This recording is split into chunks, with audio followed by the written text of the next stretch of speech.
லூக்கா நற்செய்தி அதிகாரம் 11 இறைவார்த்தை 27-28. இயேசு இவற்றை சொல்லிக் கொண்டிருந்த போது கூட்டத்திலிருந்து பெண் ஒருவர், உம்மை கருத்தாங்கி பாலூட்டி வளர்த்த உம் தாய் பேறு பெற்றவர் என்று குரல் எழுப்பி கூறினார். அவரோ இறை வார்த்தையை கேட்டு அதை கடைபிடிப்போர் இன்னும் அதிகம் பேறு பெற்றோர் என்றார். இறை இயேசுவில் அன்புமிக்க சகோதர சகோதரிகளே, கூட்டத்திலிருந்து ஒருவர் இவ்வாறு சொல்லுகின்றார். இயேசுவின் தாயை பற்றி புகழுகின்றார்.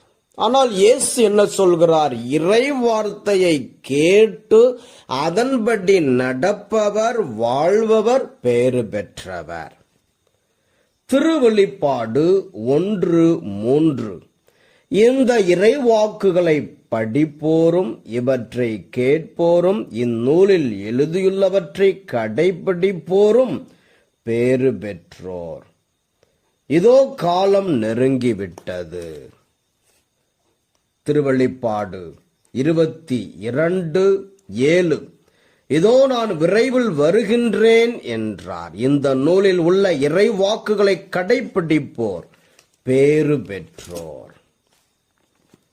திருப்பாடல்கள் 1:1-3 வரை. நற்பேறு பெற்றவர் யார்? அவர் பொல்லாரின் சொல்லின்படி நடவாதவர், பாவிகளின் தீய வழி நில்லாதவர், இகழ்வாரின் குழுவினில் அமராதவர். ஆனால் அவர் ஆண்டவரின் திருச்சட்டத்தில் மகிழ்ச்சியுறுபவர்.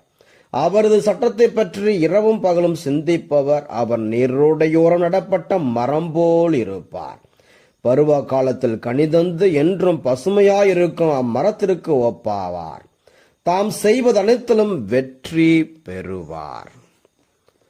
எபேசியர் 6:17. மீட்பை தலைச்சீராகவும் கடவுளின் வார்த்தையை தூயாவி அருளும் போர்வாளாகவும் எடுத்துக் கொள்ளுங்கள். அன்பார்ந்தவர்களே, உலகத்தை ஜெயிக்க, சாத்தானை ஜெயிக்க, தீமையை ஜெயிக்க ஆண்டவர் கொடுத்திருக்கிற ஆயுதம் இறை வார்த்தை. பரலோகம் செல்ல நமக்கு தேவையான ஆயுதம் இறை வார்த்தை. One does not live by bread alone, but by every word that comes from the mouth of the Lord. Matthew 4:4. ஆகவே இறை வார்த்தையை எடுப்போம், சாத்தானை வீழ்த்துவோம், பரலோகம் செல்லுவோம். ஆமேன்.